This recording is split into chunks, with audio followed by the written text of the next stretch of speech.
ಇಡೀ ಜಗತ್ತಿಗೆ ಎದುರಾಗಿರುವಂತಹ ಆಪತ್ತು ಅಂತ ಹೇಳಿದ್ರೆ ಕಚ್ಚಾ ತೈಲದ ಅಭಾವ. ಈ ಬೆನ್ನಲ್ಲೇ ದೇಶದಲ್ಲಂತೂ 10 ದಿನಗಳಲ್ಲಿ ಇವತ್ತಿಗೆ ಟೋಟಲ್ ಆಗಿ 3ನೇ ಸಲ ಪೆಟ್ರೋಲ್ ಮತ್ತು ಡೀಸೆಲ್ ದರದಲ್ಲಿ ಏರಿಕೆ ಮಾಡ್ದಂಗೆ ಆಗ್ತಾ ಇದೆ. ಸೊ ಬೆಳ್ಳಂಬೆಳಗ್ಗೆ ಯಾರ್ಯಾರು ವಾಹನ ತಗೊಂಡು ಪೆಟ್ರೋಲ್ ಡೀಸೆಲ್ ತುಂಬಿಸ್ಕೊಳ್ಳೋಣ ಅಂತ ಹೋದ್ರೋ ಅವರೆಲ್ಲರಿಗೂ ಕೂಡ ದರ ಏರಿಕೆಯ ಬಿಸಿ ತಟ್ಟೋದಕ್ಕೆ ಸ್ಟಾರ್ಟ್ ಆಗಿದೆ ಪೆಟ್ರೋಲ್ ಬಂಕ್ಗಳಲ್ಲಿ.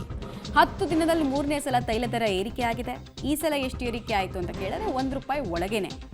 ಬಟ್ ಆಯ್ತಲ್ಲ, ಅಲ್ಲಿಗೆ ಫಸ್ಟು ₹3 ಮೇ 15ನೇ ತಾರೀಕು, 19ನೇ ತಾರೀಕು ಆಲ್ಮೋಸ್ಟ್ ₹1 ಹತ್ರ, ಈಗ ಮತ್ತೆ ₹1 ಹತ್ರ, ಟೋಟಲ್ ಆಗಿ ₹5 ಏರಿಕೆ ಆದಂಗೆ ಆಗ್ತಾ ಇದೆ. ಪೆಟ್ರೋಲ್ ಮತ್ತು ಡೀಸೆಲ್ ದರ ಲೀಟರ್ಗೆ ಎಷ್ಟಿದೆ ಅನ್ನೋದರ ಡೀಟೇಲ್ಸನ್ನು ಕೂಡ ಬೆಂಗಳೂರಿಗೆ ಸಂಬಂಧಪಟ್ಟಂತೆ ಕೊಡ್ತಾ ಇದ್ವಿ ನಾವು. ₹108.5 ಪರ್ ಲೀಟರ್ ಪೆಟ್ರೋಲ್ ದರ ಇದ್ದರೆ ಡೀಸೆಲ್ ದರ ಪ್ರತಿ ಲೀಟರ್ಗೆ ₹95.99 ಆಗ್ತಾ ಇದೆ. ಸೊ ತೈಲ ಕಂಪನಿಗಳಿಗೆ ಆಗ್ತಾ ಇರುವಂತಹ ಲಾಸ್ ರಿಕವರಿ ಮಾಡೋ ಪ್ರಯತ್ನವನ್ನು ಗ್ರಾಹಕರ ಮೇಲೆ ಹೊರೆ ಹೊರಿಸೋದ್ರ ಮೂಲಕ ಮಾಡಲಾಗ್ತಾ ಇದೆ. ಇದು ಇಲ್ಲಿಗೆ ನಿಲ್ಲಲ್ವಾ ಅನ್ನೋದು ಪ್ರಶ್ನೆ. ಹಂತ ಹಂತವಾಗಿ ಶಾಕ್ ಕೊಡೋದ್ರ ಮೂಲಕ ಒಂದೇ ಸಲ ಹೊರೆ ಹೊರಿಸದೇ ಇರೋದಕ್ಕೂ ಕೂಡ ಯೋಚನೆ ಮಾಡಿದ್ದಾರೆ ಅನ್ನೋದು ಪ್ರಶ್ನೆ. ಆಮೇಲೆ ಹೊರೆ ಹೊರಿಸ್ಬೇಕಾದ್ರೆ ಇದು ಭಾರ ಅನಿಸ್ಬಾರ್ದು, ಭಾರ ಅನಿಸಿದ್ರೆ ಕುಸ್ತು ಹೋಗ್ತಾರಲ್ವ ಜನ. ಸೊ ಭಾರ ಅನಿಸ್ಬಾರ್ದು, ಲೈಟಾಗಿ ಒಂದೊಂದೇ. ಈ ಬಗ್ಗೆ ಮಾತಾಡೋದಕ್ಕೆ ಬೆಂಗಳೂರಿನ ನಾಗರಿಕರು ವಾಹನ ಚಾಲಕರ ಜೊತೆ ಇದ್ದಾರೆ. ನಾನು ಪಂಕಲ್ಲಿದ್ದೀನಿ. ಸರ್, ಡೀಸೆಲ್ ಹಾಕ್ಸ್ಕೊಳ್ಳೋಕೆ ಬಂದ್ರಿ, ಬೆಳಗ್ಗೆ ನೆನ್ನೆ ಇದ್ದಿದ್ದು ರೇಟೇ ಬೇರೆ, ಇವತ್ತು ರೇಟೇ ಏನು ಅನಿಸ್ತಿದೆ? ಏನು ನಮಗೆ ಈ ವಾರ್ ಎಫೆಕ್ಟಿಂದ ಈ ಥರ ಆಗಿದೆ. ಬೇರೆ ಏನು ಮೋದಿ ಇಷ್ಟು ವರ್ಷದಿಂದ ಇದ್ದು ಜಾಸ್ತಿ ಮಾಡಲಿಲ್ಲ. ಮೋದಿ ಸರ್ಕಾರ ಇರೋದಕ್ಕೆ ಇಷ್ಟ ಆಗಿದೆ, ಇಲ್ಲ ಅಂದರೆ ಇನ್ನೂ ಜಾಸ್ತಿ ಆಗಿರೋದು. ಇನ್ನೂ ₹30ವರೆಗೂ ಜಾಸ್ತಿ ಆಗ್ಬೋದು ಅಂತ ಎಕ್ಸ್ಪೆಕ್ಟೇಷನ್ ಇದೆ ಸರ್.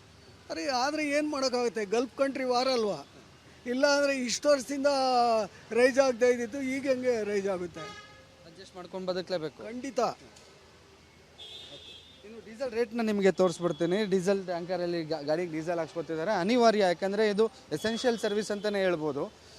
ನೋಡ್ತಿದ್ದೀರಾ, ಡೀಸೆಲ್ನ ಬೆಲೆ ಈಗ ₹95.99, ಅಂದರೆ ಆಲ್ಮೋಸ್ಟ್ ₹96 ಆಗಿದೆ. ನೆನ್ನೆ ಕಂಪೇರ್ ಮಾಡಿಕೊಂಡ್ರೆ ಡೀಸೆಲ್ನ ಬೆಲೆ 95 ಪೈಸೆ ಜಾಸ್ತಿ ಮಾಡಿರುವಂಥದ್ದು. 95 ಪೈಸೆ ಜಾಸ್ತಿ ಮಾಡಿರೋದ್ರಿಂದ ನಿನ್ನೆ ₹94 ಹತ್ತತ್ರ ಇದ್ದಿದ್ದು, ಈಗ ₹95.99 ಆಗಿರುವಂಥದ್ದು. ಬೆಳ್ಳಂಬೆಳಿಗ್ಗೆ ವಾಹನ ಸವಾರರು ಸಾಕಷ್ಟು ಸಂಖ್ಯೆಯಲ್ಲಿ ಬಂದು ಪೆಟ್ರೋಲ್ ಹಾಕ್ಸ್ಕೊತಾರೆ. ಯಾಕಂದರೆ ವೀಕೆಂಡ್ ಕೂಡ ಆಗಿರುವಂಥದ್ದು.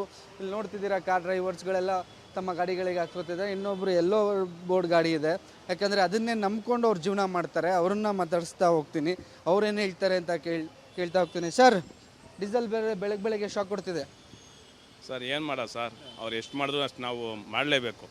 ಮಧ್ಯಮ ಬೋರ್ಡ್ಗಳು ಗಾಡಿಗಳು ಇದನ್ನೇ ನಂಬ್ಕೊಂಡು ಜೀವನ ಮಾಡೋದು. ಈಗ ಆಲ್ಮೋಸ್ಟ್ ₹5 ಈ ವಾರದಲ್ಲಿ ಜಾಸ್ತಿ ಆಗಿರೋದು ಸರ್. ಅವರು ಇವಾಗ ₹100 ಎಷ್ಟ ಮಾಡಿದ್ರು ನಾವು ತಗೊಂಡು ಓಡಿಸ್ಲೇಬೇಕು. ಎಲ್ಲ ಒಬ್ಬಳು ವಿಧಿ ಇಲ್ಲ, ಕಟ್ಕೊಂಬಿಡಿ ನಂಬ್ಕೊಂಡು ಸಂಸಾರ ಸಾಗಿಸ್ತಾ ಇದ್ದೀವಿ, ಮಾಡಲೇಬೇಕು ಸರ್, ವಿಧಿ ಇಲ್ಲ ಸರ್. ಎಷ್ಟು ಕಷ್ಟ ಆಗುತ್ತೆ ಸರ್ ಈ ಥರ ರೇಟ್ ಜಾಸ್ತಿ ಆಗ್ತಿರೋದು? ತುಂಬಾ ಪ್ರಾಬ್ಲಮ್ ಸರ್. ನಮಗೆ ರೇಟ್ ಜಾಸ್ತಿ ಮಾಡಲ್ಲ, ಕಸ್ಟಮರ್ ಸೇಮ್ ಇರುತ್ತೆ. ಹೆಂಗೆ ಮಾಡೋದು ಜೀವನ ನಾವು ಹೇಳಿ? ಸರ್ಕಾರಕ್ಕೆ ಗೊತ್ತಾಗಲ್ಲ, ಅದೇ ಪ್ರಾಬ್ಲಮ್ ಸರ್. ನೀವು ಈಗ ನಮ್ಮ ಕಿಲೋಮೀಟ್ರ್ ಜಾಸ್ತಿ ಮಾಡಿ ಅಂತ ಏನಾದ್ರು ಒತ್ತಡ ಮಾಡ್ತೀರಾ? ಹ್ಞೂ ಸರ್, ಮಾಡಲೇಬೇಕು ಸರ್, ಮಾಡಲೇಬೇಕು. ಇಲ್ಲ ಅಂದರೆ ಅದಾಗಲ್ಲ ಸರ್. ಸರ್ ಜಾಸ್ತಿ ಆಯ್ತಾ ಇದೆ. ನಮ್ಮ ಕಷ್ಟ ಕೇಳೋರು ಯಾರು?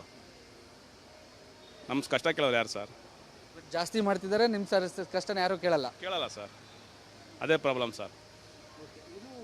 ಇಲ್ಲಿನ ವಾಹನ ಸವಾರರು ಹೇಳ್ತಿರುವಂಥದ್ದು ಪ್ರತಿನಿತ್ಯ ಬೆಲೆ ಜಾಸ್ತಿ ಆಗ್ತಾನೆ ಇದೆ, ಬೇರೆ ಬೆಲೆನೂ ಜಾಸ್ತಿ ಆಗ್ತಿದೆ. ಇದನ್ನು ನಂಬಿಕೊಂಡು, ಅಂದರೆ ಇದನ್ನ ಎಸೆನ್ಷಿಯಲ್ ಸರ್ವಿಸ್, ಯಾಕಂದರೆ ಇದ್ರ ಜೊತೆಗೆ ಬೇರೆ ಬೆಲೆ ಕೂಡ ಜಾಸ್ತಿ ಆಗುತ್ತೆ.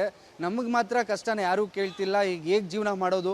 ಎಷ್ಟೇ ಆದರೂ ನಾವು ಇದನ್ನೇ ನಂಬ್ಕೊಂಡು ಬದುಕ್ತಿರೋರು ಈಗ ಹಾಕ್ಸ್ಲೇಬೇಕು, ಅದನ್ನು ಮೇಂಟೈನ್ ಮಾಡ್ಕೊಳ್ಳೋ ಜೀವನ ಮಾಡಬೇಕು. ಅಂದರೆ ಪೆಟ್ರೋಲು ಡೀಸೆಲ್ ಹಾಕ್ಸ್ಕೊಂಡು ಗಾಡಿ ಓಡಿಸ್ಲೇಬೇಕು ಅಂತ ಕೇಂದ್ರ ಸರ್ಕಾರದ ವಿರುದ್ಧ ಆಕ್ರೋಶನ ವ್ಯಕ್ತಪಡಿಸ್ತಿರುವಂಥದ್ದು. ಕ್ಯಾಮ್ರಾ ಪರ್ಸನ್ ರವಿ ಜೊತೆಗೆ ಮಾರುತಿ, ಪಬ್ಲಿಕ್ ಟಿವಿ, ಬೆಂಗಳೂರು.